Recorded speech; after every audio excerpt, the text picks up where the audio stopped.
হ্যাঁ ভাই, আমি ফ্রি ফায়ার লাভার। তাই বলে আমি এটা বলছি না যে পাবজি খারাপ, কারণ সব গেম নিজের মধ্যে বেস্ট।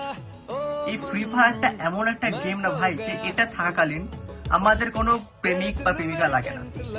হ্যাঁ, তার কারণটা হচ্ছে এটাই যে যখন আমরা লাইফে ধাক্কা খাই, আমরা ফ্রি ফায়ারের কাছে আবার ব্যাক চলে যাই। কারণ এই এমন একটা গেম যেটা আমাদের মন ঠিক করে দেয়। মানে এই একটা গেম যে আমাদের আঘাত দেয় না, যাকে খেলে আমরা আমাদের টাইমটাও কাটাতে পারি এবং আমাদের মনটা একটু খুশি করতে পারি। হ্যাঁ, তাই বলে এটা বলছি না যে পড়াশোনা বা ক্যারিয়ার একদম করবো না, করো, বাট পার্ট টাইম, মানে পার্ট টাইম বল দিনে 1 ঘন্টা 1.5 ঘন্টা যদি ম্যানেজ করা যায়, যদি ওই টাইমে গেমটা খেলা যায়, একটা মানসিক শান্তি। মানে সারাদিন ব্যস্ত থাকার পরে যদি একটু গেম খেলা হয় একটু ফ্রি টাইমে, উফ।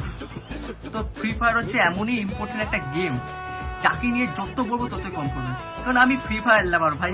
ফ্রি ফায়ার আমার সে মনে আছে, আমি 2017 প্লেয়ার। তো আমাদের ওই সময়টা গেমটা একটা কার্টুন গেম মনেকে বলতো, এখনো বলে, আমি জানি যারা বোঝে না গেমটা তারা কার্টুন গেম এখনো বলে। বাট সেই ওল্ড ফ্রি ফায়ারের একটা ভাইব ছিল না। এখনকার ফ্রি ফায়ার একটু চেঞ্জ হয়েছে, কারণ লকডাউনের সময় ফ্রি ফায়ার মারাত্মক চলতো। বাট এখনো ফ্রি ফায়ার এমন না যে অত্যাধিক খারাপ, খেলার মতো যথেষ্ট।